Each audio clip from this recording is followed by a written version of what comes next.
Bonjour à tous, soyez les bienvenus à l'église Elim. Nous mettons ce jour à part pour célébrer et adorer notre Dieu. Et nous sommes venus d'un même cœur pour le louer, l'adorer, parce que lui seul est digne de recevoir notre reconnaissance. Alors nous allons nous courber la tête et vraiment lui remettre ces moments entre ses mains. Amen. Oh Seigneur, quelle grâce de te connaître, quelle grâce Seigneur de t'avoir comme sauveur, comme Père. Merci mon Dieu pour tes bienfaits, merci pour ta grâce et tes bontés qui se renouvellent chaque matin à notre égard.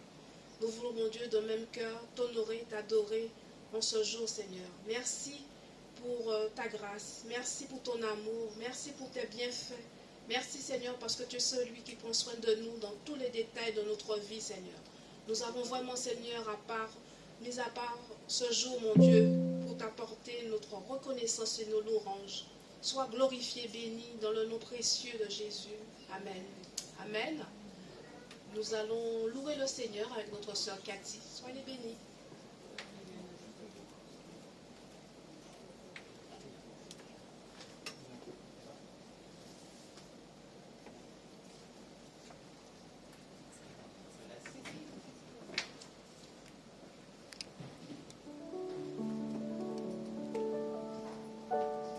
Seigneur, ce matin, nous venons devant toi, encore de te louer, de t'adorer, parce que tu es si bon.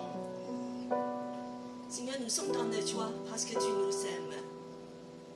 Dispose nos cœurs devant toi, afin qu'on puisse te célébrer, t'honorer avec nos chants, avec l'adoration. Seigneur, touche nos cœurs. Nous voulons te chanter la gloire. Alléluia. Je chanterai gloire à l'Éternel. Je chanterai louange à son nom. Je chanterai Dieu, mon essentiel. Je chanterai en l'honneur de son nom. Je vous invite à rester debout.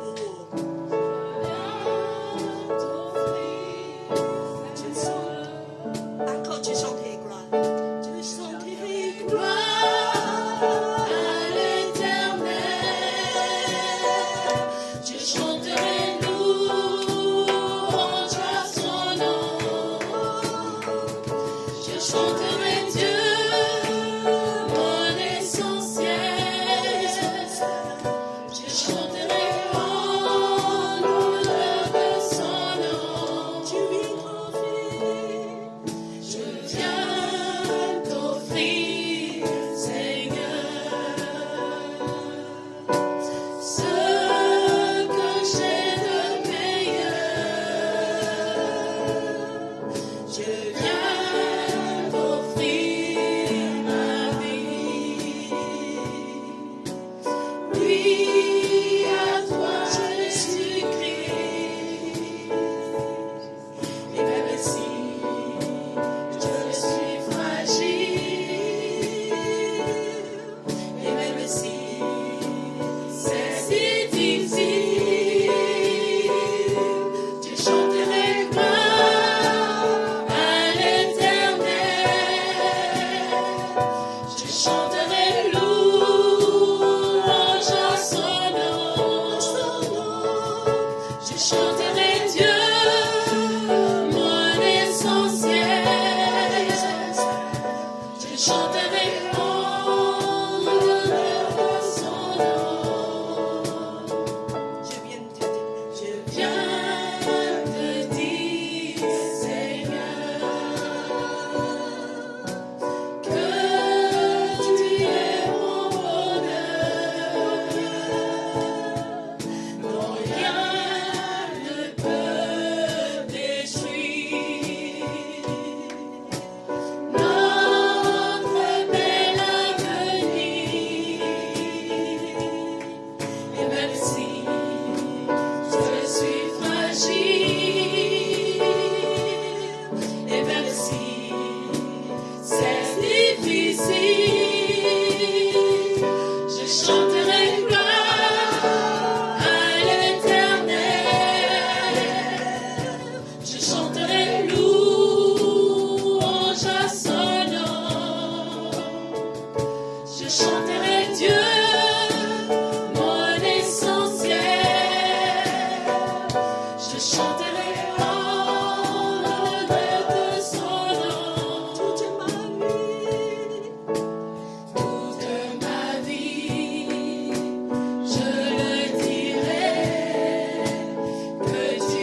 chanterai Dieu, mon essentiel. Je chanterai en l'honneur de son nom. Je chanterai gloire à l'Éternel. Je chanterai louange à son nom. Je chanterai Dieu, mon essentiel. Je chanterai en l'honneur de son nom.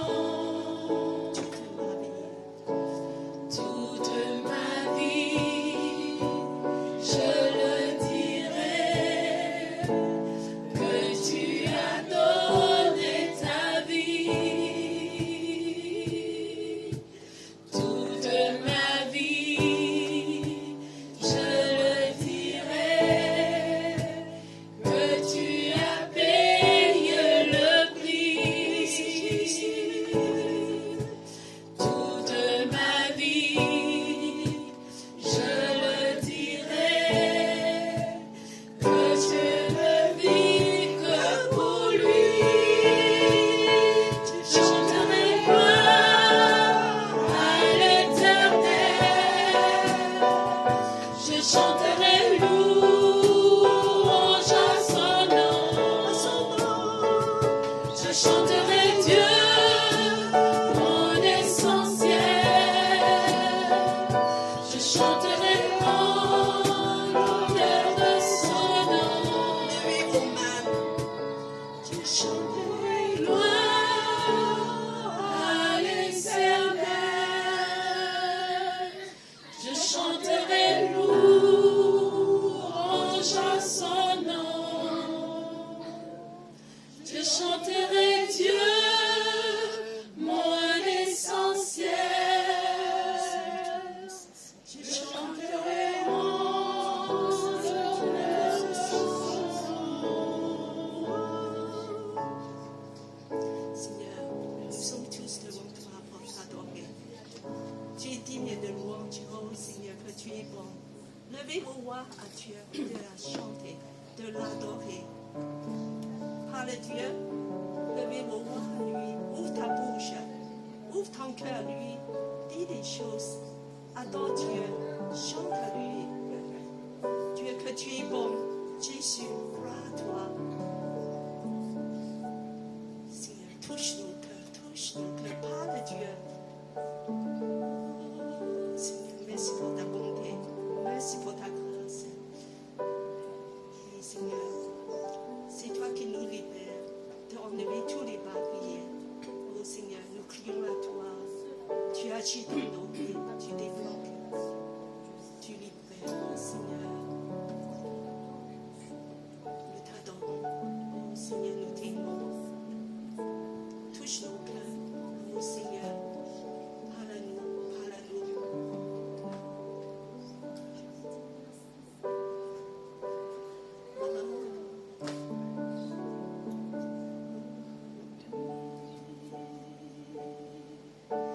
À lui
le feu. Une autre voix quand tout s'ouvre autour de moi. Et quand je pense à la différence entre qui j'étais et qui je deviens, je sais que je serai jamais seul. Il était avec moi dans le feu, à mes côtés. Il était présent dans la tempête, apaisant les mers. Et s'il m'arrive un jour d'oublier le prix payé pour moi, il y a la croix qui porte à le poids, un sauveur mort à ma place. Il est avec moi dans le feu.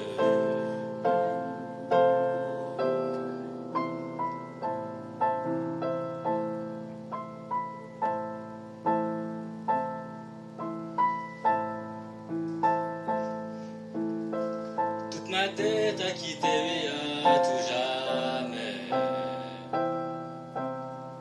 Le péché n'a plus aucun pouvoir sur ma vie. Et s'il m'arrivait de retomber entre qui j'étais et qui je deviens, quand bien même je ne céderai pas à ce monde, je sais que je serai jamais seul, car il est avec moi dans le feu, là à mes côtés. Il est présent dans la tempête, apaisant les mers. Et s'il m'arrive un jour d'oublier la puissance de sa grâce, il y a un tombeau qui est bien vide, et cette puissance vit en moi. Il est avec moi dans le feu. Oh, oh, oh, il est avec moi dans le feu. Oh, oh, oh, il est avec moi dans le feu. Oh, oh, oh, je vois la lumière dans les ténèbres alors qu'elle fuit devant lui. J'entends dans les cieux un rugissement quand sa gloire nous envahit. Je sens la terre trembler là sous nos pieds alors que les murs s'effondrent. Rien ne peut nous séparer, rien ne peut nous séparer.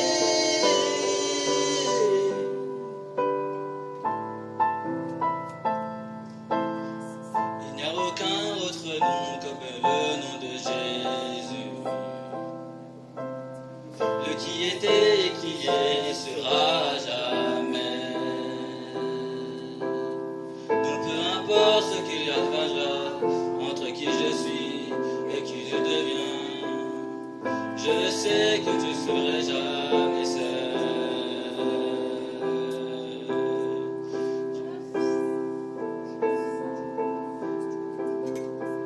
Je sais qu'il ne sera jamais seul. Il sera avec moi dans le feu, là à mes côtés.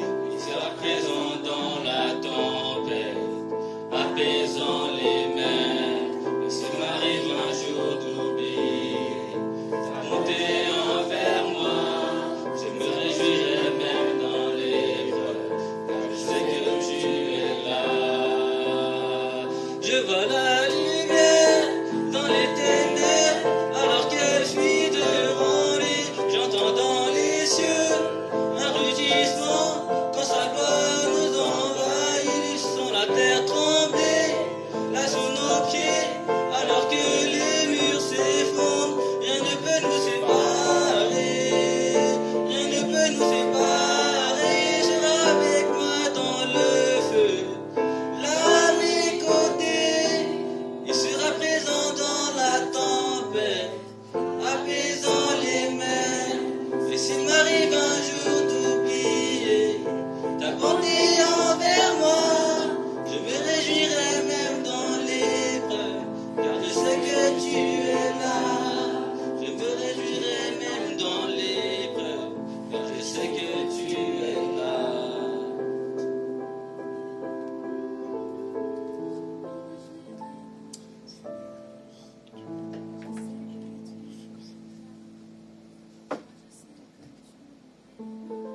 C'est le moment des enfants.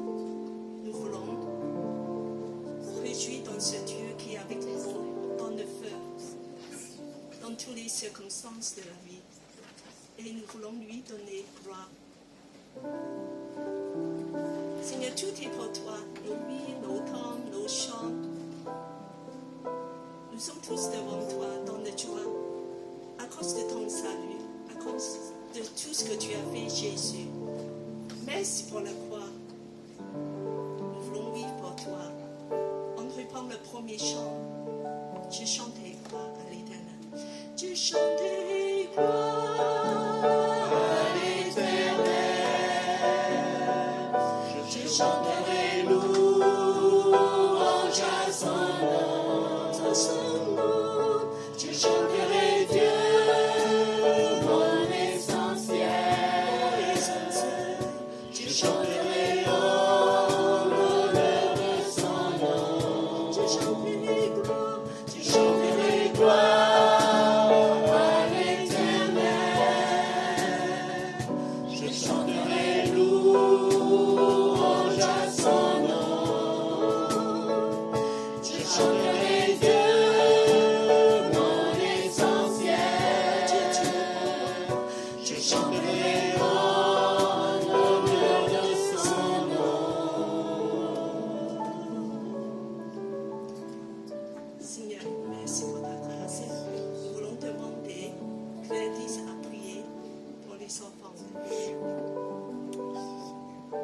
Seigneur, quelle grâce de te connaître. Et c'est vraiment ça avec un cœur reconnaissant. Nous voulons te dire merci pour tes bontés. Merci pour les offrandes, les dîmes, les dons que nous apportons dans ta maison.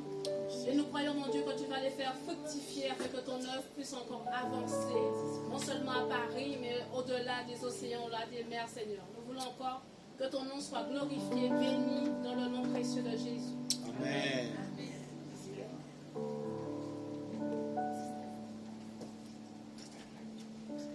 Nous voulons juste pour faire souvenir, il y a aussi des enfants pour les travaux. Voilà, donc Dieu nous a donné une nouvelle saison. Vous êtes libre de faire ce que vous voulez, de mettre ce que vous avez préparé dedans. Voilà. Amen. Amen. Soyez les bienvenus à l'église Elim. C'est ouvert ou pas? Voilà. Merci encore de votre présence dans la maison du Seigneur. Vous êtes les bienvenus à l'église Elim. Alors l'église Elim, c'est une église des nations, comme vous pouvez constater autour de vous. Nous sommes d'origine diverses et variées, mais nous sommes tous enfants du Seigneur et c'est le principal. Soyez les bienvenus. L'église Elim, c'est une église des nations dont la devise est d'aimer Dieu, d'aimer la famille de Dieu et de servir les autres. Voilà. Mais avant de poursuivre, juste saluer les personnes qui nous visitent, notamment celles qui viennent au-delà des océans. Alors, Christiane, ah ben, je te laisse te présenter. On va dire c'est mon amie. C'est mon amie, voilà, et c'est ma soeur en Christ, et on a été voisines, on n'a pas habité très loin, depuis toujours en fait. Voilà. Je suis là pour 5 semaines, et je suis très contente, je vous reconnais, je vous ai vu à l'époque où vous étiez à... C'était Masse. Bienvenue.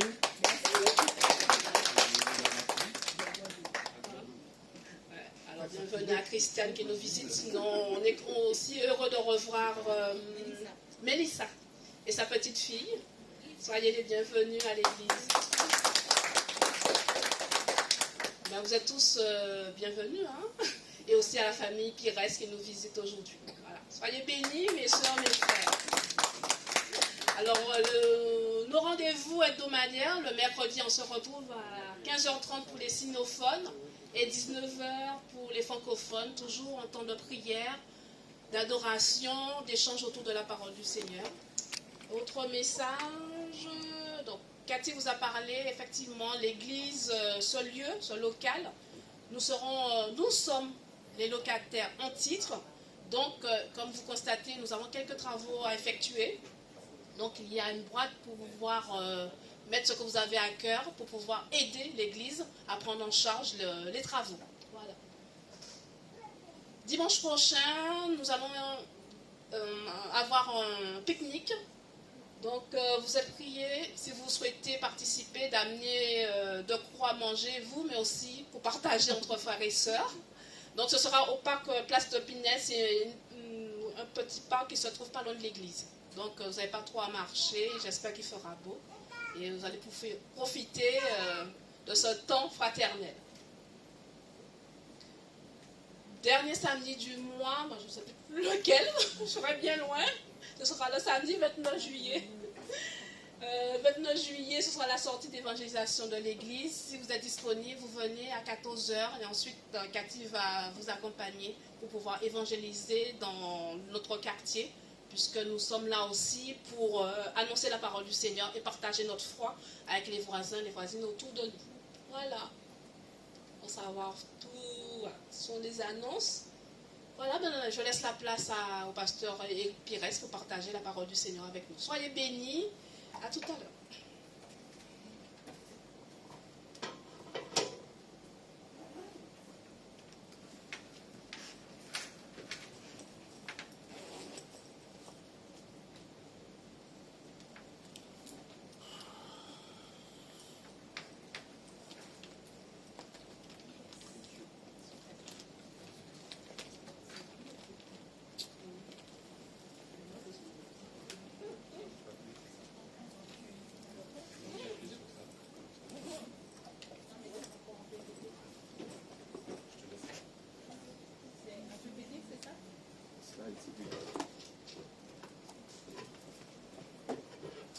Bonjour à tous, pendant qu'on finit d'installer les slides, j'en profite pour vous saluer tous.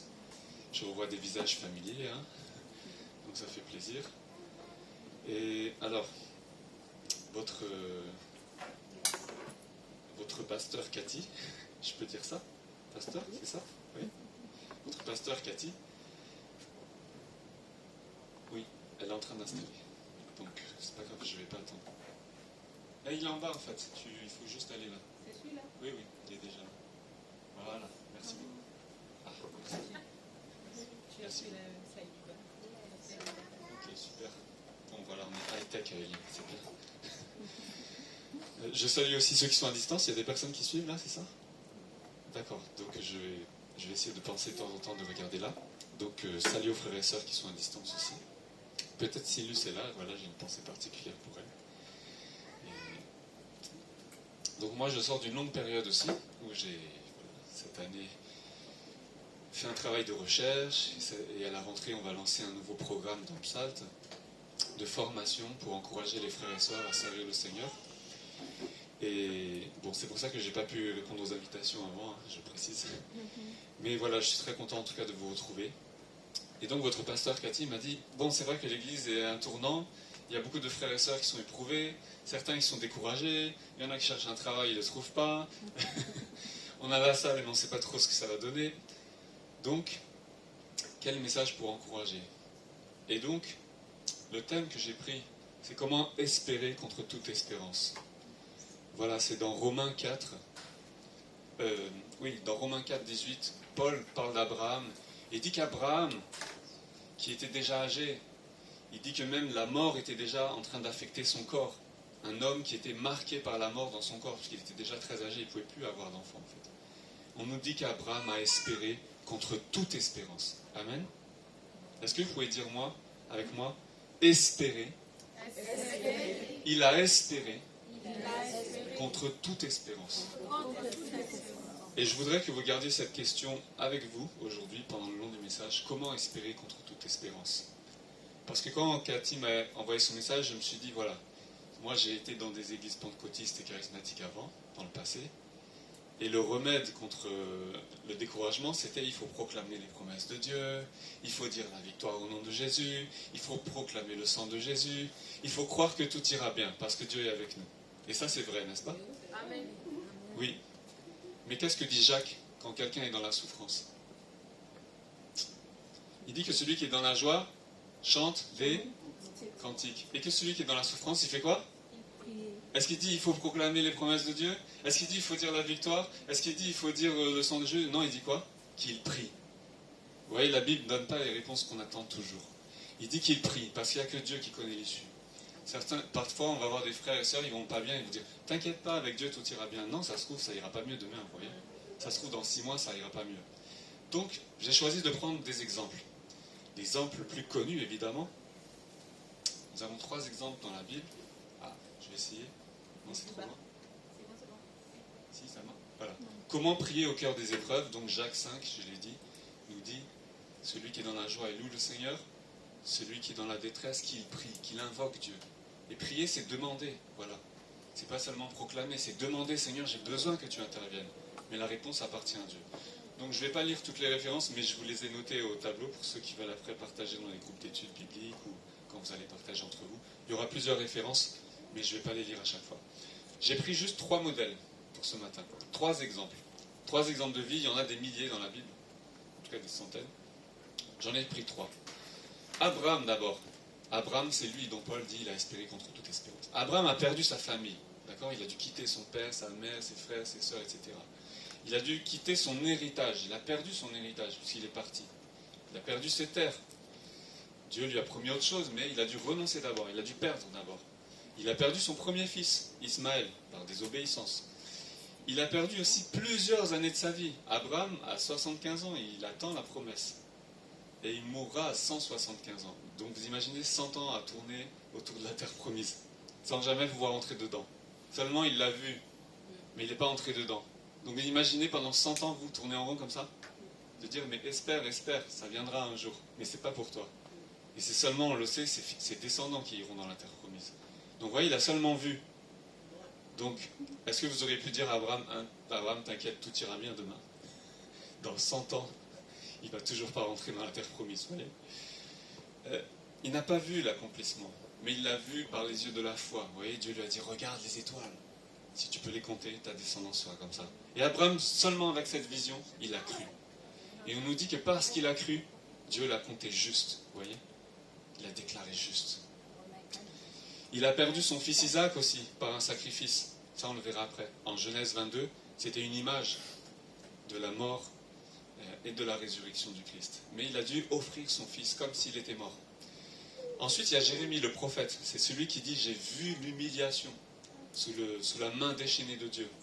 Il a été mis à rude épreuve par Dieu. Il a été rejeté lui-même, personnellement. On a essayé de le mettre à mort plusieurs fois. Son peuple a été rejeté et envoyé en exil. Il a connu la guerre, la dévastation. Il a vu le rejet de Dieu aussi, qui a rejeté l'alliance finalement, qui a permis aux ennemis de détruire son peuple, détruire le temple. Et tout ce qui était saint a été profané. Comment chacun d'eux a tenu ferme dans la foi? Et évidemment l'exemple suprême, Jésus-Christ. Comment le Seigneur a prié dans l'épreuve? Est-ce qu'il a dit au nom de Jésus? Non, c'est lui Jésus. Il a prié dans le jardin de Gethsémanée, s'il est possible que cette coupe s'éloigne de moi. Donc vous voyez que dans l'épreuve, même les plus grands dans la foi, et même le Seigneur lui-même, n'a pas fait que proclamer la victoire. Mais il a dit, nous, toutefois, non pas ma volonté, mais que ta volonté s'accomplisse. Mais voilà, comment chacun d'eux a tenu ferme dans la foi, comment ils ont prié à Dieu, et comment ils ont été entendus. Et c'est ce que je voudrais vous encourager à découvrir aujourd'hui. Évidemment, c'est une invitation après à lire plus loin la vie de toutes ces personnes, de toutes ces figures, parce qu'on ne pourra pas l'analyser en profondeur. Mais avant de rentrer dans ça, j'aimerais vous interroger vous-même, pour vous. Quelle est la nature de l'épreuve que vous traversez? Voilà, vous êtes tous très différents, chacun a un chemin très différent. Certains, peut-être, c'est la maladie, d'autres, c'est le deuil, d'autres, c'est l'emploi, m'a dit Cathy. Mais bon, ça arrive à tout le monde, moi aussi, ça m'est déjà arrivé. Et des relations déçues, des relations qui vous ont déçu, des relations qui vous ont brisé. Voilà, des relations dans lesquelles vous êtes frustrés ou qui ne fonctionnent pas, ou qui ont causé beaucoup de souffrance et de peine. Ça peut être le rejet, l'isolement. Ça peut être comme dans les psaumes, l'adversité, de faire face à des personnes qui vous font du mal, qui disent du mal de vous, qui vous causent du souci. Ça peut être aussi le manque de ressources financières, matérielles. Il peut y avoir toutes sortes d'épreuves, vous voyez. Et à chacune, il y a une réponse différente. Et on voit que Dieu, dans l'Ancien Testament, il se révèle de plein de manières, vous voyez. Il se manifeste comme celui qui pourvoit. Et ça, c'est encore lié à l'histoire d'Abraham et du sacrifice. C'est pas en premier la bénédiction, vous voyez. Il a pourvu au sacrifice. El Shaddai, le Tout-Puissant. Jireh, celui qui a pourvu. Et donc, On va voir ensemble, là j'ai pris que 3 exemples, mais par rapport à vos propres situations personnelles, vous voyez, il peut y avoir plein de cas. Donc, essayez vous-même de puiser dans ces exemples. Premièrement,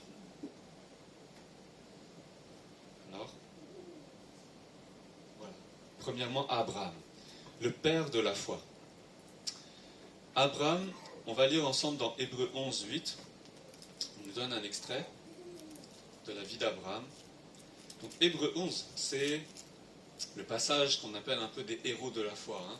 C'est un peu le panthéon de la foi, si vous voulez. On cite tous ceux qui, par la foi, ont persévéré, ont vu les promesses de Dieu. Et même quand ils ne les ont pas vues, ils ont quand même persévéré jusqu'au bout.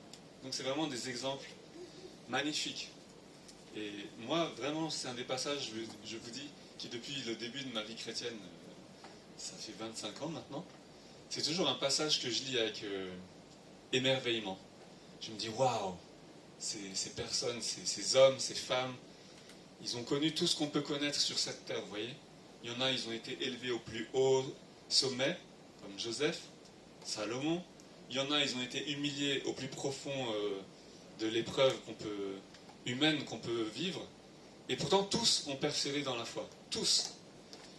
Et donc, c'est vraiment un passage magnifique. Donc, je vais juste vous lire un extrait sur Abraham, 11, 8. Je lis dans la seconde 21, comme ça, si vous avez la même, c'est page 793. C'est par la foi qu'Abraham a obéi lorsque Dieu l'a appelé et qu'il est parti pour le pays qu'il devait recevoir en héritage. Et il est parti sans savoir où il allait. C'est par la foi qu'il est venu s'installer dans le pays promis comme dans un pays étranger. Il y a habité sous des tentes, ainsi qu'Isaac et Jacob, les co-héritiers de la même promesse. Car il attendait la cité qui a de solides fondations, celle dont Dieu est l'architecte et le constructeur. C'est aussi par la foi que Sarah elle-même a été rendue capable d'avoir une descendance malgré son âge avancé. Elle a donné naissance à un enfant parce qu'elle a cru à la fidélité de celui qui avait fait la promesse. C'est pourquoi d'un seul homme, pourtant déjà marqué par la mort, est née une descendance aussi nombreuse que les étoiles du ciel, pareille au sable qui est au bord de la mer et qu'on ne peut compter. C'est dans la foi qu'ils sont tous morts sans avoir reçu les biens promis, mais ils les ont vus et salués de loin, et ils ont reconnu qu'ils étaient étrangers et voyageurs sur la terre. Ceux qui parlent ainsi montrent qu'ils cherchent une patrie, car s'ils avaient eu la nostalgie de celle qu'ils avaient quittée, ils auraient eu le temps d'y retourner. Mais en réalité, ils désirent une meilleure patrie, c'est-à-dire la patrie céleste. C'est pourquoi Dieu n'a pas honte d'être appelé leur Dieu, car il leur a préparé une cité. Amen. C'est par la foi qu'Abraham a aussi offert Isaac lorsqu'il a été mis à l'épreuve. Oui, il a offert son fils unique en sacrifice, bien qu'il ait reçu les promesses, et que Dieu lui ait dit, c'est par Isaac qu'une descendance te sera assurée. Il pensait que Dieu était capable même de le ressusciter des morts. C'est pourquoi il a retrouvé son fils par une sorte de résurrection. Amen. Je m'arrête là. Vous voyez que Abraham, le père de la foi, voilà, ça vient, et voilà, j'avance un peu plus. Il s'est défait de son confort pour habiter dans des tentes, comme un étranger et un voyageur. Vous imaginez ? En France, le rêve français, c'est d'acheter sa maison, d'avoir un CDI, ou d'être entrepreneur comme Wenu, et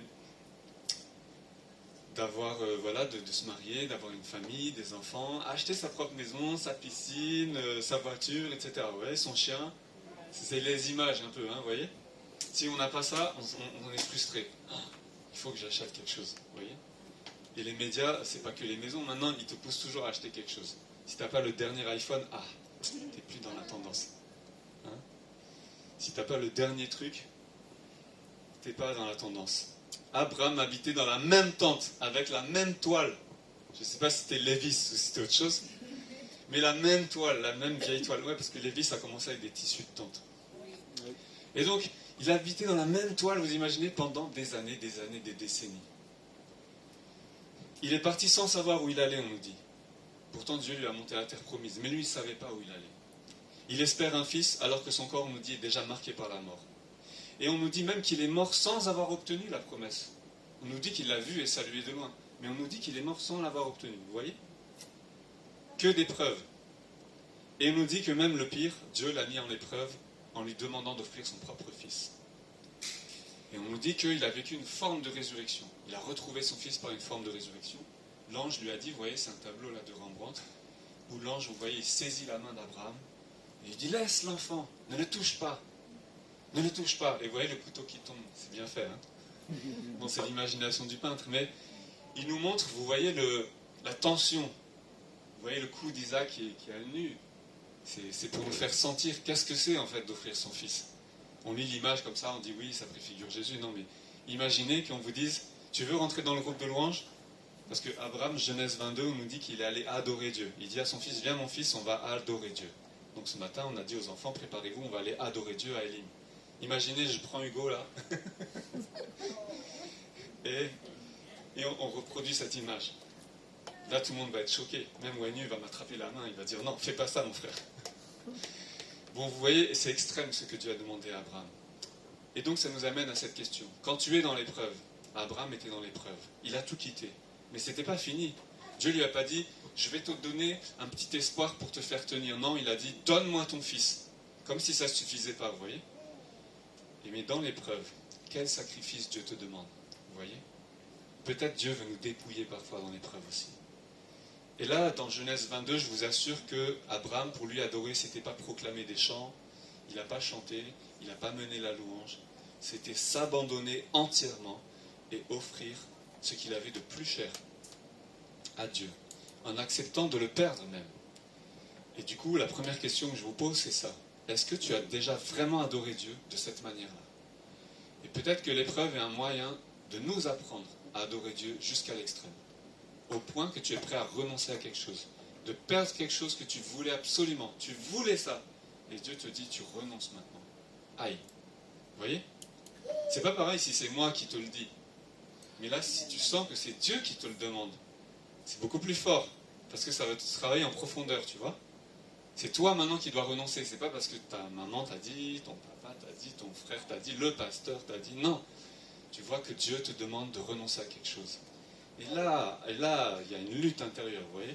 On ne veut pas lâcher. C'est un peu comme Jacob qui lutte avec l'ange. Non, je ne te laisserai pas. Mais il y a aussi cette lutte de, on ne veut pas nous lâcher ce que nous avons dans la main. Et Abraham a lutté. Je ne crois pas que ça a été facile pour Abraham d'aller jusqu'ici. Mais il s'est soumis à Dieu. Donc une des choses qu'on apprend dans l'épreuve, c'est ça. C'est d'apprendre à offrir ce que l'on a de plus cher. Et Abraham nous a donné cet exemple parce que lui, il a espéré contre toute espérance. Et il s'est dit, même si je offre mon fils, Dieu m'a promis qu'il va me bénir à travers lui, il va le faire revivre. Vous voyez la foi d'Abraham? Il n'avait pas entendu l'évangile, il n'avait pas vu Jésus, il n'avait pas vu David, Salomon, mais Abraham de loin. Il s'est dit, ce Dieu-là, il est capable de tout. Et il lui a fait confiance. Waouh! Voilà pourquoi on appelle Abraham le père de la foi. Et nous sommes tous enfants d'Abraham, n'est-ce pas? Dis à ton voisin, tu es fils ou fille d'Abraham. Tu es fille d'Abraham. Oui, vous ne trompez pas. Si c'est une sœur, vous dites fille. Si c'est un frère, vous dites fils. Tu es fille d'Abraham. Alors, deuxième exemple. Jérémie. Jérémie, c'est le prophète de la désolation. Voilà, encore une peinture de Rembrandt qui nous peint Jérémie. Il a vu l'effondrement du royaume de Juda, la déportation en exil, le roi qui a été humilié aussi. On a même percé les yeux de lui-même, de ses fils. Ils ont été emmenés nus en esclavage. C'est la honte totale, vous voyez, l'humiliation totale. Et ils ont ravagé le temple. Ils ont pillé le temple, les lieux saints, le palais même royal. Ils ont volé tout ce que le pays avait. Et je ne vous dis pas aussi ce qu'ils ont fait, mais voilà, toutes les choses abominables qu'on entend dans les guerres, ils l'ont vécu aussi. Donc, beaucoup de souffrance, beaucoup d'horreur, vous voyez. Et Jérémie a vu tout cela, même pire. Jérémie a annoncé tout cela. Il avait dit au peuple, si vous ne vous repentez pas, Dieu va accomplir toutes ces choses-là, devant vos yeux. Il l'a annoncé, vous voyez. Il a prophétisé la destruction du temple, la déportation, la destruction de Jérusalem, de toute la ville, la chute des rois de Juda. Israël était déjà dévasté. Juda maintenant était le dernier rempart, vous voyez. Et tous ont été envoyés en exil. Malgré sa propre fidélité, lui, le prophète, a été fidèle avec Dieu. Dieu l'avait appelé prophète des nations, vous voyez. malgré cela, il a vu et vécu le rejet et la colère de Dieu. Alors je veux juste vous montrer que Jérémie avait quand même un appel glorieux, vous voyez. On voit le prophète, c'est le prophète de la lamentation, vous voyez, on dit, il y a le livre des lamentations de Jérémie, et en français il y a une expression, vous voyez, quand tu te plains tout le temps, on dit, arrête tes jérémiades. D'où ça vient? Ça vient de Jérémie. Ah oui. Ça vient du prophète Jérémie. Parce qu'il s'est plaint, il s'est lamenté, vous voyez. Il y a tout un livre qui s'appelle Lamentation de Jérémie. Mais je vais vous lire le début du livre de Jérémie. C'était pas ça l'appel de Jérémie au début. Je vous lis, alors chapitre 1, verset 4. La parole de l'Éternel m'a été adressée. Avant de te former dans le ventre de ta mère, je te connaissais. Et avant que tu naisses, je t'avais consacré. Je t'avais désigné prophète pour les nations. Amen. Je m'arrête là. Waouh. Est-ce que tu peux lire ça avec moi encore une fois? Oui. On lit à voix haute ensemble. Verset 5. Avant de te former dans le ventre de ta mère, je te connaissais. Et avant que tu naisses, je t'avais consacré. Je t'avais désigné prophète pour les nations. Waouh. Est-ce que tu crois ça? Parce que même si nous ne sommes pas des Jérémies, on nous dit qu'en Christ, Paul dit que même les anges, ils désirent voir l'évangile qui se manifeste sur la terre, parce que c'est tellement glorieux. Il dit que même Moïse n'a pas vu une telle gloire, vous voyez. C'était Jérémie 1, verset 5. Et donc sache qu'avant le sein maternel, comme Jérémie, le psaume 139 dit que Dieu nous a façonnés d'une manière merveilleuse. Que tu es une créature merveilleuse. Et Dieu a un appel pour toi qui est glorieux. Dieu a un appel pour nous qui est glorieux. Amen. Vous croyez ça? Qui le croit? Si tu crois vraiment, dis, Dieu a pour moi un appel glorieux. Oui, Dieu a pour moi un appel glorieux. Dieu a pour toi un appel glorieux. Dis à ton voisin. S'il n'entend pas, tu le secoues un peu. Pour le réveiller. Mais Jérémie avait cet appel glorieux, vous voyez. Il avait cet appel glorieux. Dieu n'a pas changé ce qu'il avait dit. Il a dit, tu es prophète des nations. Depuis le sein maternel, avant même, je te connaissais déjà. Ça n'a pas changé, vous voyez. Dieu dit toujours, je t'ai connu. Quand il a vu les disciples, Jésus, il a dit à Nathanaël, ah, quand tu étais sous le figuier, je t'ai vu. Vous voyez? C'est la même chose. Ou quand il appelle Simon, il dit, Simon, je te connais, ton nom sera Pierre. Et sur cette pierre, je bâtirai mon église. Vous voyez, Dieu il connaît déjà. Il sait ton appel. Toi, tu ne sais pas, moi, je ne sais pas. Mais Dieu, il sait. Pourtant, cet appel glorieux, pour Jérémie, c'est la gloire qui renaît des cendres, vous voyez. Jérémie a connu l'humiliation suprême. Jérémie 3, je vais vous lire seulement quelques extraits, mais Jérémie 3, il dit qu'il me fait marcher dans les ténèbres. Dieu m'a fait marcher dans les ténèbres. Ça, c'est dans les lamentations de Jérémie. C'est Lamentation de Jérémie, chapitre 3. Et là, il dit, je vous lis quelques extraits, il me fait marcher dans les ténèbres. Il tourne sa main contre moi. Il ronge ma chair et ma peau. Il brise mes os. Il me fait habiter comme les morts du passé. Waouh! Vous voyez, on est loin du psaume 23, là, quand je marche dans la vallée de l'ombre de la mort, ta houlette me rassure. Non. Là, Jérémie a vu Dieu, c'est le feu dévorant. Vous voyez, comme Moïse. Moïse a vu ça.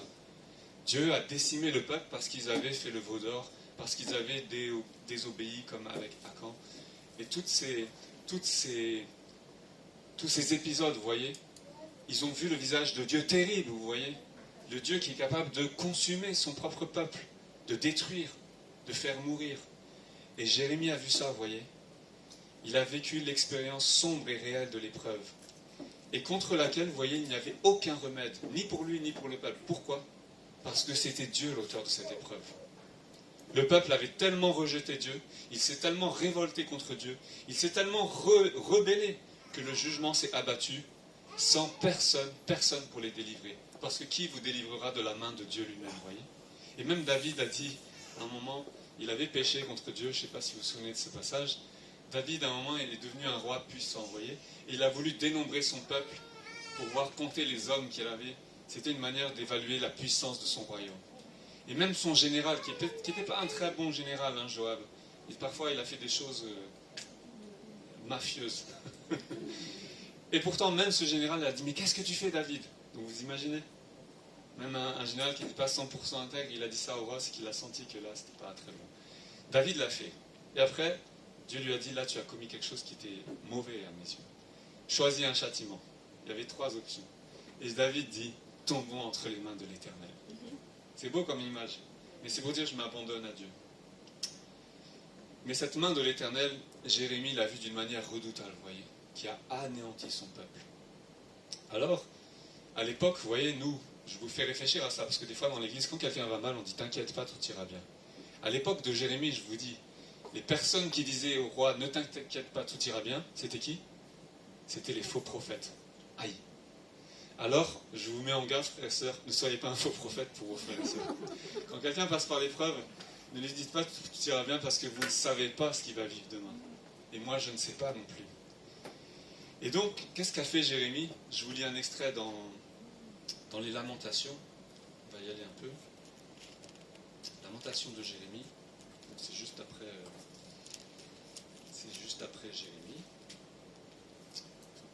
Jérémie, dans le chapitre 3 surtout, voilà. Le chapitre 3 est très profond, vous voyez, mais à un moment il confesse. Il dit, réfléchissons à nos voies, examinons-les, et retournons à l'Éternel. Élevons notre cœur tout comme nos mains vers le Dieu qui est au ciel. Nous avons commis des transgressions, nous nous sommes révoltés, et toi, tu n'as pas pardonné. Tu t'es enveloppé de colère, et tu nous as poursuivis. Tu as tué sans pitié. Tu t'es enveloppé d'un nuage pour empêcher la prière de parvenir jusqu'à toi. Tu as fait de nous un objet de mépris et de rejet au milieu des peuples. Et tous nos ennemis ouvrent la bouche contre nous. Nous avons connu la terreur et le trou, la dévastation et la ruine, et des torrents d'eau coulent de mes yeux, à cause du désastre qui frappe la fille de mon peuple. Wow. Mon œil fond en larmes, sans repos et sans répit, jusqu'à ce que l'Éternel regarde et voie du haut du ciel. Mon œil me fait souffrir à cause du malheur qui s'est abattu sur toutes les filles de ma ville. Amen. Voilà la confession de Jérémie. Jérémie prie pour son peuple. Pourquoi on est dans cette situation, vous voyez? Il regarde le peuple. Imaginez ce qui se passe en Ukraine. Imaginez ce qui se passe en Russie. Si vous étiez russe aujourd'hui, c'est difficile. Si vous êtes ukrainien aussi. Oui, parce que le peuple dépend de la décision d'un homme, vous voyez? 2 hommes font une guerre entre 2 pays, avec des millions et des millions. Et qu'est-ce qu'on va leur dire, vous voyez? Et Jérémie a confessé la faute du peuple. Il a dit, voilà, on s'est révolté, on s'est détourné. Et maintenant il pleure, il s'humilie, il compatit à la souffrance de son peuple, vous voyez? Autant il a annoncé le jugement, mais une fois que c'est arrivé, il n'a pas dit, ah, je vous l'avais dit, vous voyez? Non. Il a dit, maintenant je suis déprimé à cause de ce que je vois, parce que mon peuple s'est détourné de Dieu. Et parfois, on passe par des étapes où Dieu nous pousse à l'humiliation aussi. Et on le voit dans l'histoire d'Israël, vous voyez? On le voit dans l'histoire d'Israël. Alors Jérémie, comment il a fait comme Abraham pour espérer contre toute espérance? Et il nous le dit, vous voyez? Il y a un passage célèbre qui est toujours dans Jérémie 3, mais vous voyez qu'il est dans un contexte très difficile. Il dit, « Souviens-toi de ma détresse, Seigneur. » Lamentation 3, verset 19, c'est page 529. « Souviens-toi de ma détresse et de ma misère, de l'absinthe et du poison. Moi, je m'en souviens bien et je sombre. Voici ce que je veux méditer pour garder espoir. Les bontés de l'Éternel ne sont pas épuisées. Ses compassions ne prennent pas fin. Elles se renouvellent chaque matin. Que ta fidélité est grande. Je le déclare, l'Éternel est mon bien. C'est pourquoi je veux m'attendre à lui. L'Éternel a de la bonté pour celui qui compte sur lui, pour celui qui le recherche. Il est bon d'attendre en silence le secours de l'Éternel. Il est bon pour l'homme de devoir se plier à des contraintes dans sa jeunesse. Qu'il se tienne solitaire et silencieux lorsque l'Éternel le lui impose. Qu'il mette sa bouche dans la poussière. Il y a peut-être de l'espoir. Vous voyez, je lis le passage jusqu'au bout parce que souvent on retient que la partie sympa. Jérémie dit ça au milieu où tout va mal, vous voyez. Il ne dit pas ça avec un cœur léger. Il dit ça dans la lourdeur. Il dit, malgré ça, je vais espérer dans le Seigneur. Parce qu'il y a encore un espoir dans le Seigneur. Les bontés de l'Éternel ne sont pas épuisées. Donc vous voyez, c'est pas du tout la même chose quand on le lit dans le contexte. C'est dans un contexte de tourment profond. Donc il y avait 3 choses que Jérémie nous lègue dans ce passage et dans cette expérience de l'épreuve. Premièrement, la lamentation. voyez, Dieu n'a pas dit à Jérémie, tais-toi et fais-moi confiance. Il a laissé Jérémie exprimer sa plainte. Et dans les psaumes, donc moi j'ai fait tout mon travail de recherche sur ça, mais je ne vais pas vous embêter trop, j'ai fait tout mon travail sur les preuves. Que dans les psaumes, les psalmistes, David et tout, Moïse et tous ceux qui prient dans les psaumes, ils expriment leur plainte à Dieu, vous voyez. Ils ne sont pas que dans la joie, ils ne sont pas toujours en train de proclamer les promesses de Dieu. Quand ça va mal, ils disent à Dieu, ça va mal. Et le Seigneur intervient. Ils expriment leur frustration, ils expriment leur colère. Jérémie parle de cette lamentation. Il attend aussi la fin du jugement. Vous voyez, la lamentation, c'est aussi jusqu'à quand, Seigneur? Jusqu'à quand tu vas nous éprouver? Et peut-être parfois ça peut être une prière communautaire pour ici, vous qui êtes à Elim. Mais il a appris aussi la repentance, vous voyez. Pour le peuple d'Israël, il fallait passer par la repentance. Et cette repentance a été longue, a été profonde. Dieu n'a pas dit, ok, vous repentez, demain vous allez revenir. Non. 1 génération, 2 générations, 10 générations. Vous imaginez que pendant 400 ans, après l'exil, il n'y a pas eu de prophète en Israël? C'est Jean-Baptiste qui va venir et qui sera la voix dans le désert. Mais pendant 400 ans, il n'y a pas eu de prophète. Et c'est pour ça que quand Jean-Baptiste vient, on lui dit, tu es qui? Tu es le prophète? Et Jean-Baptiste reste énigmatique, il dit non, je suis la voix dans le désert. Mais bien sûr, c'est le prophète, vous voyez. Mais il n'y en avait tellement pas eu pendant 400 ans, il les laisse dans le doute, en disant, est-ce que vraiment vous allez revenir vers Dieu, ou est-ce que vous allez encore tourner en rond, vous voyez. Et on voit que malgré qu'il revient, beaucoup encore hésitent. Et quand Jésus vient, pareil encore, ils sont dans le doute, vous voyez.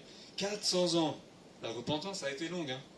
Et quand Jésus va annoncer le message, par quoi il commence? Repentez-vous, revenez à Dieu. Et est-ce que tout Israël est revenu? Non. Vous voyez? Donc la repentance, c'est vraiment une étape profonde. Et quand tu es dans l'épreuve, quand nous sommes dans l'épreuve, c'est aussi un moyen par lequel Dieu nous éprouve pour qu'on se repente aussi. Pour qu'on abandonne des choses qui nous ont éloignés de Dieu, ou qui encore peuvent nous éloigner de Dieu. Vous voyez, aujourd'hui, la pression de... Bon, je reviens un peu sur ces sujets, mais les médias sont tellement forts, vous voyez. On voit des pubs dans tous les sens, avec maintenant la théorie des genres qui est partout, même dans la publicité. Des filles qui s'embrassent, des garçons qui s'embrassent. Bon, voilà. Mais voilà, tout est mélangé, vous voyez. Et puis on te pousse toujours à consommer plus, à vouloir plus, à voyager partout, vous voyez. Il faut toujours courir après quelque chose pour avoir le bonheur. Alors qu'en Dieu, le Seigneur nous apprend que je vous laisse ma paix. En moi, vous avez la paix. Qu'est-ce que ça veut dire, vous voyez, dans un monde comme aujourd'hui, où on n'a jamais la paix. Surtout à Paris. Les Parisiens, pauvres de vous. Il faut toujours courir partout, vous voyez. Dès que tu sors de l'église, là, aïe aïe aïe, il faut que j'aille faire ci, ça. Les sollicitations sont omniprésentes. Et malgré ça, Jérémie a espéré dans le renouvellement de la fidélité de Dieu. Il a dit, ce Dieu-là qui nous éprouve, qui nous met à dure épreuve, qui nous fait voir la mort, l'humiliation, la souffrance.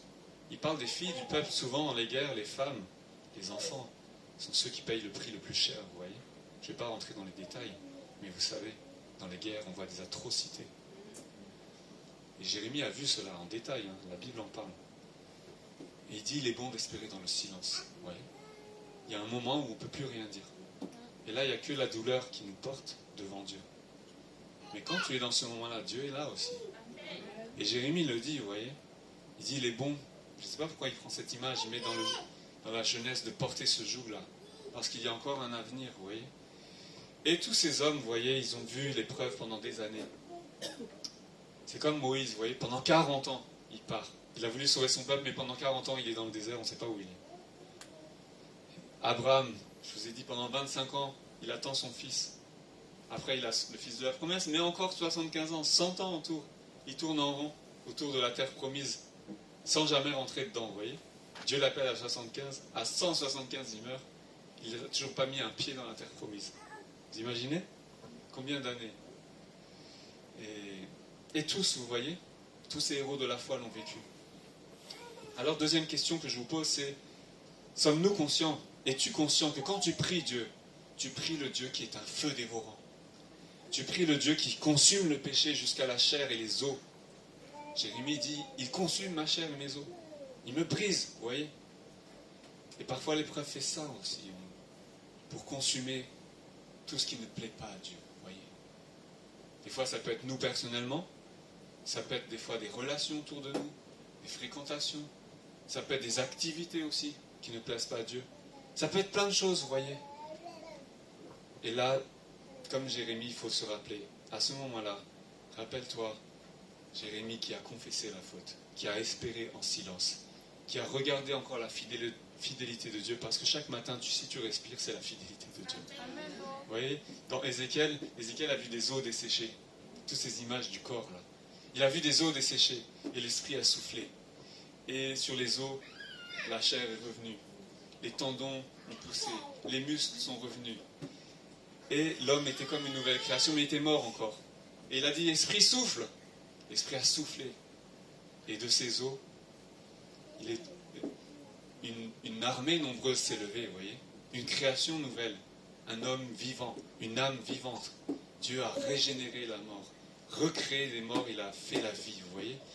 De tous ceux qui étaient morts, il leur a redonné le souffle de vie. C'est l'Esprit de Dieu, le souffle, vous voyez. Quand l'Esprit de Dieu souffle dans ta vie, tout ce qui était mort reprend vie. Vous voyez. Donc s'il y a des cadavres dans ta vie, s'il y a des espaces dans ta vie, des domaines dans ta vie, où c'est la mort, vous voyez, où c'est l'échec, c'est la détresse, c'est la solitude, c'est l'humiliation, toutes ces choses-là, vous voyez, c'est des formes de mort. S'il y a des domaines comme ça dans ta vie, qui te causent la déception, qui te causent la souffrance, qui te causent la peine, qui te causent du trouble, l'Esprit de Dieu peut encore souffler. L'Esprit de Dieu peut encore souffler, parce que Jérémie dit, les bontés de l'Éternel ne sont pas épuisées. Parce que tant que le souffle de Dieu est là, il peut redonner vie. Amen. Et troisième, le dernier, donc le plus parlant évidemment, donc je ne vais pas être long dessus, mais évidemment c'est l'exemple de Christ. Je vous donne quelques exemples. Le premier, je vous l'ai donné, c'est en Matthieu 26, quand Jésus a prié à Gethsémane, juste avant d'aller à la croix. Vous voyez, le Seigneur savait déjà ce qu'il attendait. Il n'a pas été pris par surprise comme les disciples. Il savait. Et c'est pour ça qu'il leur a dit, priez avec moi. Et qu'est-ce qu'ont fait les disciples pendant ce temps? Ils se sont endormis comme nous, vous voyez. Je suis fatigué, Seigneur. Il y a eu le culte aujourd'hui. J'ai déjà prié. Je suis fatigué, je vais dormir maintenant. J'ai vu le film de dimanche soir. Maintenant, au lit. Voilà. Non. Jésus a dit, venez prier avec moi, parce que vous ne savez pas ce qui va arriver là, à minuit. À minuit, on ne va pas dormir. Les gardes arrivent. Ils vont nous saisir. Vous voyez, mais les disciples ne savaient pas. Ils sont endormis. Et lui a prié, Père, s'il est possible, que cette coupe s'éloigne de moi. Vous voyez, Jésus, à ce moment-là, il nous montre la réalité de l'humanité. C'est pas, Seigneur, je suis venu pour faire ta volonté, et t'inquiète pas, je suis là. Non. Jésus a supporté dans la faiblesse, comme nous dans notre chair. Seigneur, là, ça va être terrible. C'est horrible ce qui va arriver. Et en plus, les disciples, tous ceux que j'ai formés pendant 3 ans, ils risquent de perdre la foi même, vous voyez. Ils risquent de perdre la foi. Et Jésus même dira à Pierre, toi quand tu seras affermis tes frères aussi. Mais il sait que les disciples, ils vont trembler. Le berger sera frappé, et le troupeau sera dispersé. Jésus le sait tout ça. Et il dit, tout ce que j'ai labouré pendant 3 ans, 3 ans et même 30, vous voyez, 33 ans même. Pendant 30 ans, on ne sait pas ce qu'a fait Jésus, mais il s'est préparé à ce ministère-là. Et là, la dernière heure vient. Il sait ce qu'il attend. Il dit, Père, s'il est possible. Donc vous voyez, la prière dans l'épreuve, c'est ça aussi. C'est Seigneur, je suis à mes limites. Viens-moi au secours. Viens à mon secours, Seigneur, s'il est possible. Matthieu 6, la prière du Notre Père. Qu'est-ce que le Seigneur nous invite à prier dans l'épreuve? Qu'est-ce qu'il dit? Il dit, Seigneur, fais-nous triompher dans l'épreuve? Non, qu'est-ce qu'il dit?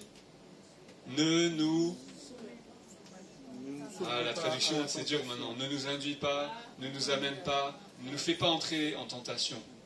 C'est le même mot tentation et épreuve, vous voyez. Ne nous fais pas entrer dans l'épreuve. Ne nous jette pas dans l'épreuve. Vous voyez, ça ressemble à Jérémie, en fait. C'est Seigneur, on sait que toi, tu es un Dieu aussi redoutable. Vous voyez. Ne nous fais pas entrer dans l'épreuve. Ne nous laisse pas entrer dans l'épreuve. La traduction originale, vous voyez, elle est dure. Pourquoi? Parce que dans la traduction moderne, par exemple la liturgie catholique, ils ont arrondi la traduction en disant « Ne permet pas qu'on entre dans l'épreuve ». Comme si c'est pas Dieu finalement, l'épreuve arrive, mais Seigneur permet que nous n'y entre pas. Alors que la traduction originale, elle est un peu dure parce qu'elle dit « Non, toi, ne nous fais pas entrer dans l'épreuve ». Sous-entendu que Dieu peut nous faire entrer dans l'épreuve. Et cette traduction, vous voyez, elle est dure. Parce que ça sous-entend que Dieu peut te faire entrer dans l'épreuve. Mais en fait, c'est ça la réalité. Moi, je crois que cette traduction-là est plus juste. Elle est dure à comprendre, mais elle est plus juste. Dieu peut te faire entrer dans l'épreuve. Dieu peut te faire passer dans l'épreuve. Par contre, il ne nous tente pas. Vous voyez, donc ça c'est là le mot tentation. Dieu ne nous tente pas. Il ne veut pas te faire tomber. Mais il peut permettre que tu rentres dans l'épreuve pour t'éprouver. Et donc, Matthieu 6, Jésus nous a appris à prier, ne nous fais pas entrer dans l'épreuve. Seigneur, permet qu'on ne soit pas éprouvé au-delà de nos forces. Et tout le Nouveau Testament parle de ça, vous voyez. Paul qui nous dit que Dieu, il a prié aussi pour que Dieu éloigne de lui les chars dans la chair qu'il avait. Et qu'est-ce que Dieu lui a dit? Non. Il a dit oui, je vais t'enlever l'épreuve? Non. Je te laisse l'épreuve. Je te laisse les chars dans la chair. Ma grâce te suffit. Pourquoi? Parce que ma puissance s'accomplit dans la faiblesse. Amen. Est-ce que vous croyez ça? Alors il faut être conscient, et ça c'est une leçon que Jésus lui-même nous apprend, que l'épreuve est un test ultime pour la foi. Si Jésus a prié comme ça, c'est parce qu'il savait que c'était un test ultime. Pour lui, mais aussi pour ses disciples. Elle peut nous pousser à l'extrémité. Elle peut pousser certains même à abandonner la foi, vous voyez. Et voilà pourquoi il nous faut prier dans l'épreuve, pour qu'on puisse tenir ferme dans la foi. Parce qu'on est tous humains, vous voyez. Ceux qui vont dire, oui Seigneur, je serai toujours là, le jour où l'épreuve les frappe, est-ce qu'ils seront toujours là, vous voyez. Même Paul dans le Nouveau Testament, Pierre, les apôtres, ils disent que celui qui est debout prenne garde de ne pas tomber. Vous voyez, on est tous humains. Moi je prêche aujourd'hui devant vous, mais demain je peux tomber. Et je prie que le Seigneur me garde. Et je prie pour qu'il y ait des frères et sœurs qui prient pour moi aussi, pour que je tienne bon. Christ n'a pas été épargné de l'épreuve, vous voyez. Il a dit s'il est possible, mais Dieu ne lui a pas épargné l'épreuve. Alors est-ce que pour autant on dira que Jésus n'a pas été exaucé? Non. Il a bu la coupe. Il a bu la coupe. Et ça c'est le paradoxe de la vie chrétienne. C'est la gloire dans l'humiliation.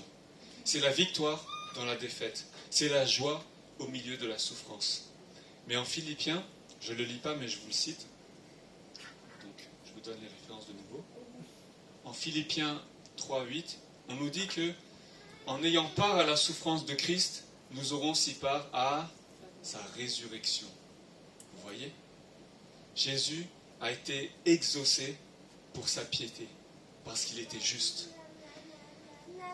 Parce que Dieu ne pouvait pas laisser son sein à la corruption. Ça, c'est les psaumes qui annonçaient ça déjà.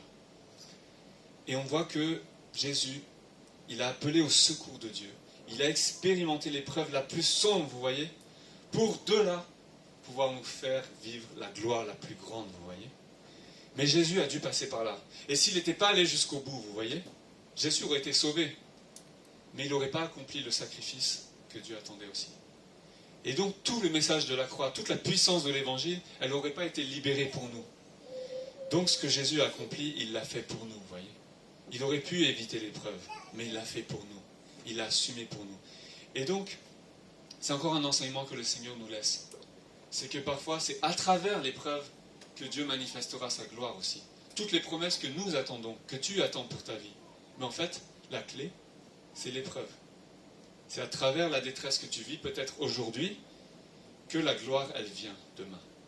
C'est comme Jésus a dit, le grain de blé, il ne peut pas porter du fruit s'il ne tombe pas dans la terre et s'il meurt. Vous voyez, ça ne suffit pas qu'il tombe dans la terre, il faut qu'il meure, il faut qu'il se dessèche, il faut que de nouveau il puisse germer. Et tant qu'il ne meurt pas, le fruit, s'il ne meurt pas, vous voyez, la graine ne pourra pas pousser. Il faut que la graine, elle sèche, il faut que tu puisses la planter dans la terre, il faut que les racines commencent à pousser, et là seulement l'arbre va pouvoir pousser. C'est la même chose pour le chrétien, vous voyez. S'il ne meurt pas jusqu'au bout, l'homme nouveau ne peut pas naître. Si Jésus n'était pas mort à 100% à la croix, il n'aurait pas pu ressusciter. Et donc c'est pareil dans nos vies.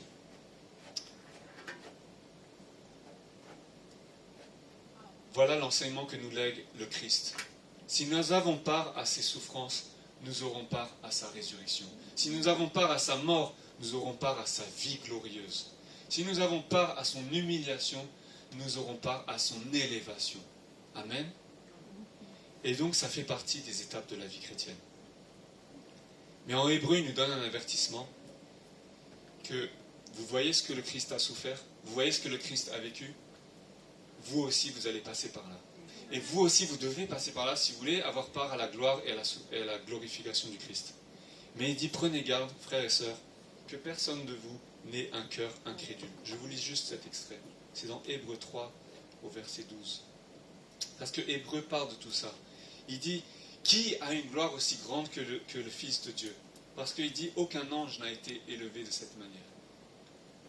Et donc il cite le psaume où on nous dit que l'homme a été fait égal à Dieu, vous voyez. Il dit, qu'est-ce que l'homme pour que tu prennes soin de lui? Tu l'as fait de peu inférieur à Dieu.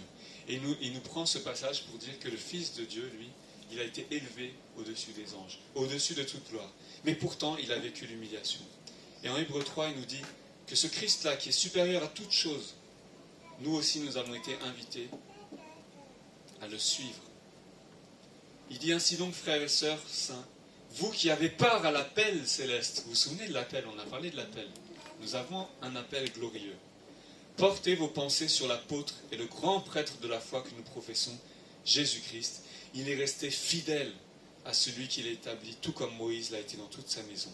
Il a été jugé digne d'une gloire supérieure à celle de Moïse. Or, sa maison, c'est nous, pourvu que nous retenions fermement jusqu'à la fin la confiance et l'espérance dont nous tirons notre fierté. C'est pourquoi, comme le dit le Saint-Esprit, aujourd'hui, si vous entendez sa voix, n'endurcissez pas votre cœur comme lors de la révolte, comme le jour de la tentation dans le désert. Là, vos ancêtres m'ont provoqué. Ils m'ont mis à l'épreuve et ils m'ont vu agir pendant 40 ans. C'est pourquoi j'ai été irrité contre cette génération et j'ai dit, ils ont toujours un cœur qui s'égare. Ils n'ont pas connu mes voies. Aussi j'ai juré dans ma colère, ils n'entreront pas dans mon repos. Faites attention, frères et sœurs, qu'aucun de vous n'ait un cœur mauvais et incrédule qui le détourne du Dieu vivant. Amen. Ça, c'est une mise en garde pour tous les chrétiens. Il y a un passage dans l'Écriture qui dit « Garde-toi dans l'épreuve parce que la douleur te prédispose à pécher. » La douleur, la souffrance, vous voyez, c'est comme Judas, vous voyez. À cause de sa frustration, qu'est-ce qu'il a fait? Il a péché, il a trahi son Seigneur. Caïn, Dieu l'a repris. À cause de sa propre douleur, si vous voulez, il se sentit repris, il en voulait, il était irrité, il a commis un meurtre. Saül, qui était jaloux de David, à cause de sa souffrance et de sa... Il en a pris pour son ego, vous voyez. David a été élevé, et lui alors, qui avait combattu aussi pour Dieu, d'un seul coup a été froissé dans son ego. Il s'est senti humilié, vous voyez. Qu'est-ce qu'il a fait? Il a voulu tuer David. Il s'est détourné de Dieu, au point que Dieu l'a rejeté. Vous voyez que la douleur, la souffrance, peut aussi nous éloigner de Dieu. Donc c'est un avertissement dans Hébreux, ils nous disent, prenez garde, frères et sœurs, qu'aucun de vous ne laisse l'épreuve lui donner le détourner, vous voyez, au point qu'il ait un cœur mauvais et incrédule qui le détourne du Dieu vivant. Il dit au contraire, encouragez-vous les uns les autres, chaque jour, aussi longtemps qu'on peut dire aujourd'hui, afin qu'aucun de vous ne s'endurcisse, trompé par le péché. En effet, nous sommes devenus les compagnons de Christ, pourvu que nous retenions fermement, jusqu'à la fin, notre première position. Amen. Tu peux dire avec moi, jusqu'à la fin. Dis, jusqu'à la fin. Je vais espérer contre toute espérance. Amen. Voilà. Je vous invite à prier. À prier dans l'épreuve. Sache que le Seigneur, il préfère que tu te plaignes à lui plutôt que tu te réfugies dans des distractions qui peuvent t'éloigner de Dieu. Dieu préfère que tu cries à lui ta colère et même tes frustrations, tes ressentiments, plutôt que tu les rumines et que tu les gardes de toi et que tu t'éloignes de lui. Dieu préfère aussi que nous restions silencieux parfois, plutôt que nous disions des paroles que nous ne pensons pas, que nous ne croyons pas, et qui deviennent des paroles vaines. Même le Seigneur a dit quand vous priez, ne multipliez pas les paroles, parce que le Seigneur sait de quoi vous avez besoin. Il sait ce que vous vivez. Et attention aussi aux mauvaises compagnies qui peuvent nous détourner de Dieu, parce que dans la douleur et dans l'épreuve, nous sommes plus faillibles, plus vulnérables. Mais cette dernière question que j'aimerais vous poser alors que nous allons prier, c'est est-ce que tu sais seulement ce que Dieu a en réserve pour toi? Est-ce que tu sais seulement les promesses qu'il veut accomplir avec toi? Garde l'espérance, parce que les bontés de l'Éternel ne sont pas épuisées pour toi. Amen. Dieu revient bientôt vers toi. Abraham a attendu plusieurs années, vous voyez, des dizaines d'années. Moïse, plus de 40 ans. Le Seigneur Jésus, pendant plus de 30 ans avant d'exercer son ministère. Le peuple d'Israël, 400 ans avant de voir un prophète. Et Jésus a dit, le Fils de l'homme reviendra. Mais quand il reviendra, trouvera-t-il encore la foi? Alors toi, seras-tu prêt quand le Seigneur va venir vers toi? Parce qu'il a préparé quelque chose pour ta vie. Seigneur, je veux te rendre grâce et je veux te prier, Seigneur, de bénir cette communauté, de bénir mes frères et sœurs, et Seigneur, de fortifier tous ceux qui sont dans l'épreuve. Seigneur, je prie que tu relèves ceux qui sont abattus. Je prie que tu nous donnes la force, la foi, l'espérance pour espérer contre toute espérance. Quand tout semble perdu, quand nous ne voyons plus l'horizon, quand nos cœurs sont découragés, quand nous sommes frustrés, quand nous avons été déçus, quand il y a des choses qui nous pèsent et que nous ne savons pas en parler, que les autres autour de nous-mêmes ne nous comprennent pas. Mais Seigneur, toi, tu nous as façonnés depuis le sein maternel. Et comme Jérémie, avant même le sein maternel, tu as dit, je te connais, je t'ai appelé, je t'ai appelé. Et Seigneur, je prie que tu ravives dans le cœur de chacun cette espérance, que tu ravives dans le cœur de chacun cette foi et cette vision, que toi, Seigneur, tu nous as appelés. Et que si nous avons part aux souffrances du Christ, nous aurons part à sa gloire, à sa résurrection. Je prie au nom de Jésus que tu puisses l'accomplir pour mes frères et sœurs, qu'ils puissent vivre cette espérance de gloire, cette espérance glorieuse, Seigneur, bien supérieure à Moïse et à tout ce qui a été annoncé avant, Seigneur. Parce que c'est l'espérance de Christ qui vit en nous, Seigneur. Et je prie que ton esprit souffle dans les vies encore au nom de Jésus. Amen. Amen. Alors je voudrais juste vous proposer de chanter avec moi un chant, de découvrir. Est-ce que Nicolas, tu peux m'aider à juste poser un pied pour avoir un pied?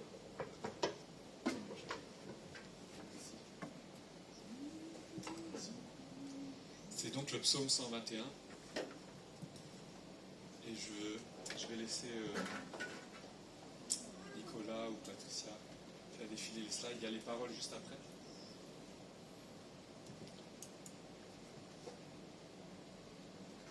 Voilà. Donc je vous invite à chanter avec moi. Le refrain est assez simple.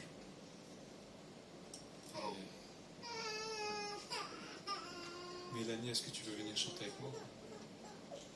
Tu veux venir? Tu connais le chant? Pas obligé, mais si tu veux. Pro micro. Même les enfants ils connaissent, mais bon, je ne vais pas les forcer.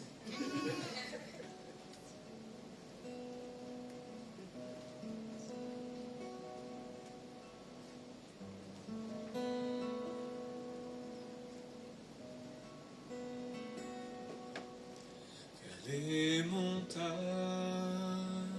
je lève les yeux. D'où me viendra donc le secours? Mon âme soupire et mes regards tendus vers les cieux espèrent nuit et jour. Le secours me vient de l'Éternel, Créateur de la terre et du ciel. Le secours me vient de l'Éternel, protecteur et gardien d'Israël.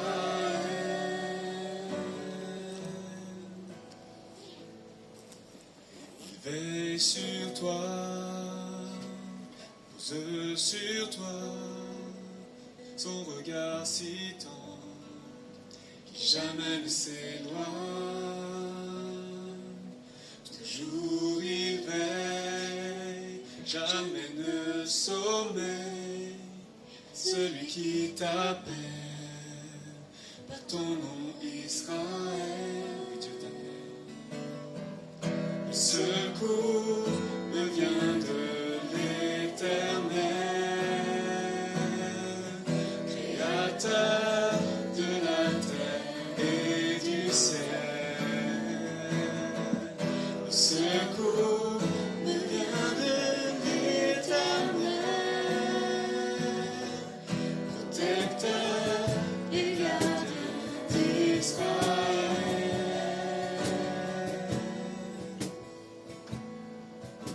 À tes côtés, marcher comme une ombre sur tes pas à chaque moment. Sous son ombrage, il te protège, et la nuit, le jour ne pourront t'accaber. Le secours me vient de l'Éternel, Créateur de la terre et du ciel. Le secours me vient de l'Éternel, protecteur et gardien d'Israël.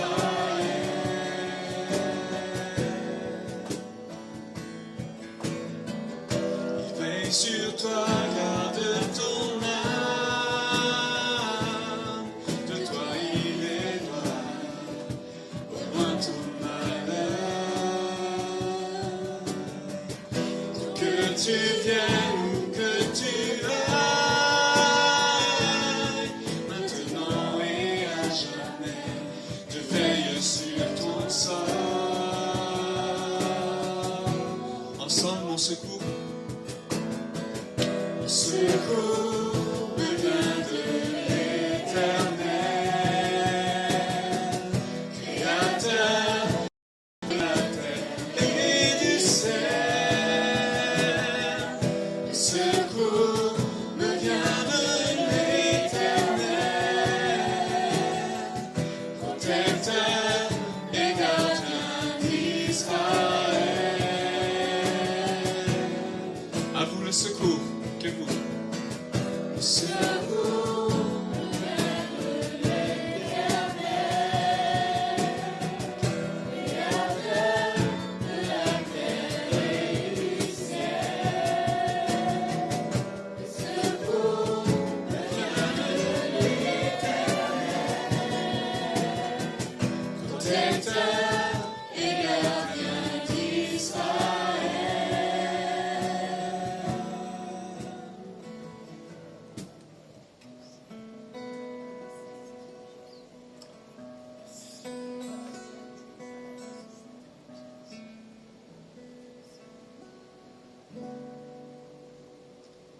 Amen.